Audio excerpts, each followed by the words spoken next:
Bom dia, vamos ao vídeo de domingo. Eu quero falar um pouquinho com vocês sobre a metodologia, o que significa metodologia e como a gente vê metodologias na EAD para que a gente possa escolher. Vamos lá, vamos ser bem claro aqui. Não existe uma única forma de ser professor, não existe uma única forma de escolher as técnicas necessárias para que você ensine. Muitas técnicas são possíveis e são elaboradas. Vocês vivem isso na escola.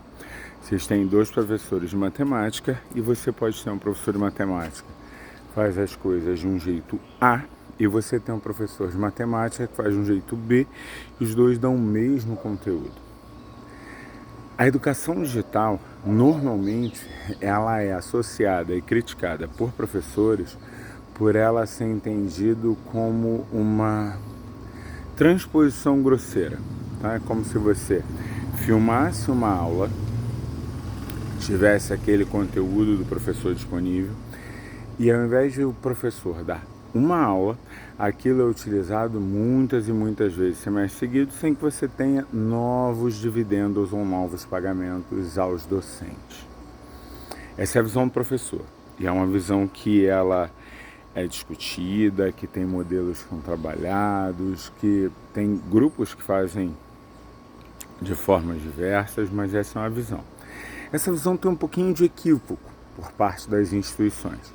Por quê? Porque elas vão entender que elas não simplesmente fazem transposição de algo que ficou gravado, mas que são elaborados, mantidos e estruturados uma série de recursos e mecanismos que ficam disponibilizados aos alunos, que são semestrais, e entre eles, por exemplo, tem professores. O tutor que elabora, que participa da disciplina, alguém que está observando e vendo precisa de manutenção, transformação, um ajuste, os corpos técnicos que vão estar vendo questões de avaliação, de como você coloca. E é óbvio que você busca a mecanização desses processos, mas há um processo de humanização disso. Boa parte do que o MEC discute hoje é sobre como você aumenta essa participação dos professores, entendendo que essa participação dos professores é importante na formação. Acredito que faz de maneira muito míope, muito vinculada ao modelo das aulas, mas isso é uma questão muito opinativa. Mas isso é verdade, Rainha? Em termos de método é tudo pegar essa antiga aula que era presencial e transpor? Não, não é. Quando você discute tecnologia, transformação da educação pela tecnologia, a tecnologia educacional, você normalmente percebe que esse é o movimento vamos botar assim, da formação do ensino à distância. Tentar escalar aquilo que era pontual. Na prática, isso normalmente, apesar de ser muito feito, está muito presente, isso é equivocado. Esse não é o melhor modelo, e esse modelo, ele normalmente tem boa aceitação por parte do aluno, por incrível que pareça. O aluno reclama, mas ele tem boa aceitação. Aquele modelo do professor ali dando uma aula de 50 minutos, 1 hora, o material, onde ele faz a leitura, decora e vai para a prova. É o que a gente chama da metodologia tradicional, que também era utilizada em sala de aula. Também já tinha um monte de aluno online que faltava pra caramba e aparecia, e que já tinha também um monte de problemas do aluno que não se sentia incluído, mas que ela é bem aceita porque ela é muito repetida. Esse é o efeito tradicional. É tradicional que você faça alguma coisa, não quer dizer que é bom, quer dizer que é tradicional. Essa também não é porque é tradicional que é ruim, é outra coisa. Essa metodologia é uma metodologia baseada na transmissão de conhecimentos.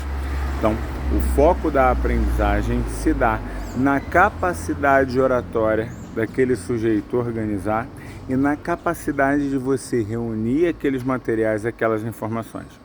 Reunir materiais e informações já era muito fácil. Não precisa de um grande especialista para reunir informações. Reunir informações? Não, não. O Google já fazia. Você precisava de alguns bons compiladores. Hoje, com a IA, nossa, dá para fazer com um bom prompt, gente que domina, tranquilo. Então, isso já não deveria ser uma realidade há muito tempo. O foco metodológico só transmissional, ele normalmente ou ele gera um grau de estresse muito grande para poder funcionar. Não entendi, rainha. Por que uma escola tradicional normalmente funciona bem na capacidade dos alunos assimilarem conteúdo? O grau de estresse gerado pelas avaliações e pelos controles é tão intenso que você passa a assimilar aquilo pela força do desespero e a emoção. Para gerar aprendizagem tem que ter emoção. Não tem aprendizagem sem ter emoção. Para gerar aprendizagem tem que ter emoção. Nem que seja de dor e desespero. Esse processo da aprendizagem marcada por formas, tentativas de tentar que você guarde aquilo, funcionava muito bem. Quando todos os modelos tinham provas mais duras, mais complexas, não é realidade. Mais do que isso, se você para pensar, as instituições, hoje diferentes do que muitas vezes os alunos imaginam, veem as reprovações, o número de reprovações como um problema. Sim. Públicas e privadas. Elas não querem ficar reprovando um monte de aluno. Elas querem que você aprenda sem reprovação. Mas aí você tirou os recursos dessa violência que fazia gerar um aprendizado por uma emoção negativa, por uma mobilização bem rasa, mas que existia. Como é que você resolve isso metodologicamente? Você então passa a utilizar outros recursos, escolas baseadas na prática, metodologias invertidas dos professores, a aprendizagem baseada em problemas, aqueles que você dá um problema e todo mundo, a aprendizagem baseada em projetos, o pessoal de gamificação no presencial faz muito legal, você monta pequenos núcleos de empresa, cada um tem uma função, tem que administrar, um pode ser demitido, o outro pode ser trocado, fora de série. Aprendizagem baseada em casos. Você pegar na medicina, na enfermagem, no direito, o caso concreto e você colocar aquilo na operação, não necessariamente a ideia dos espaços de prática, laboratório, núcleos de prática, para que você vá ali e veja exatamente como funciona esses mecanismos. Cara, isso acaba sendo algo poderoso, mas isso se começa a discutir como eu transponho para EAD. Será que eu tenho que transpor? Esse é a reflexão de ouro. Será que eu tenho que transpor para EAD? Será que o melhor é eu pegar essas metodologias diferenciadas, trabalhadas no presencial, entendidas, e levar ela para a sala de aula online, virtual? Não, está fazendo o mesmo movimento da segunda geração, filhão. O mesmo movimento. Tentar transpor o que estava lá fora da sala de aula e levar para dentro do EAD. Não funciona assim. O meio muda, a comunicação muda, as formas mudam. Nota, eu não estou dizendo que as outras maneiras não funcionem e nem estou dizendo que aqui você não pode ter alguns bons resultados. Mas você está partindo de uma premissa equivocada. A premissa da transposição direta, ela é equivocada. Repara, eu tive uma discussão uma vez muito boa sobre isso. Mas assim, eu sei, mas de vez em quando eu preciso remeter a premissa original para que o aluno se sinta confortável e continue na instituição, é verdade? É.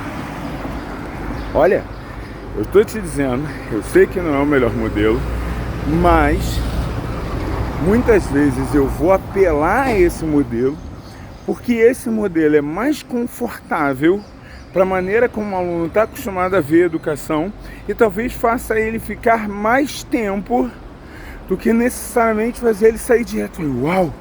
Eu então posso fazer uma escolha metodológica pior para o aprendizado para que de alguma maneira eu consiga que esse aluno tenha uma transição. Alguns não transitam, ficam ali naquele ponto mesmo e tá bom, o aluno está aqui. Quando você começa a pensar e elaborar sobre isso, as coisas deveriam te dar um start. Assim, cara, mas então eu posso ter metodologias mais eficientes? Pode, e as instituições apresentam. Você tem determinados EAD que são todos em PBL. Como é que se controla? É tudo entrega de trabalho e tal. Aí a gente usa a escola no modelo, faz o trabalho tudo no... Deu um jogo, deu um jeito. E às vezes assim, ai, muito chato isso, eu preferi o outro. Claro, eu entendo. quando você muda a linguagem e faz com que durante a execução do próprio material você esteja fazendo a tua avaliação e o teu mecanismo como se você estivesse sendo constantemente acompanhado, e você tenha chats e formas de você, na interação, no momento, tudo é avaliação. E tudo você tem uma medição de maneira imediata do que vai acontecer, o que não vai acontecer, e como você foi, e como você precisa ir melhor no próximo. É como se você tivesse um técnico te acompanhando o desenvolvimento da melhora do seu desempenho o tempo todo. Eles falam, pra cá, ele não vai dar não, aqui vai estar. Esse tipo de metodologia que já tem alguns centros de ponta na China, você tem algumas coisas interessantes no Brasil, você tem algumas coisas interessantes, e aí pode ser testado. Modelos híbridos, onde você tem as aulas, mas tenta utilizar tecnologias de rede, dialoga com Netflix, dialoga com YouTube, dialoga com TikTok, dialoga. Eles podem ser úteis, claro, mas saiba que o seu objetivo não pode ser virar o TikTok, o seu objetivo não pode ser virar a Netflix. Quer dizer, até pode, mas aí já não é mais educação formal. Existem várias formas de educação, aí não é mais educação formal. Ah, eu quero, tá bom, tá tudo bem, mas não é mais educação formal. Quando isso vai ganhando sentido, todo o processo, todo o entendimento, toda a transformação, ela ganha sentido. E aí quando você entra no EAD, você para de ser o chato do rolê. Não, assim tá muito ruim. Assim não, eu não consigo ver nenhum EAD que tenha passado livre. De não, isso aqui tá muito ruim. Aí você vai, não, bom esse aqui. Aí um outro vai e entra lá. Assim, tu jura? Pelo amor de Deus, é porque isso. São as escolhas metodológicas, são as adaptações de cada um, o quanto cada um está aberto a adaptações. É sobre isso. E não sobre ali é bom, aqui é ruim. Ah, mas um professor fabuloso faz diferença. Faz. A gente tem que buscar ser desses caras, transformar isso no mercado, ganhar novas vozes. É sobre isso. É sobre isso. Bom dia, vídeo de domingo, gostado.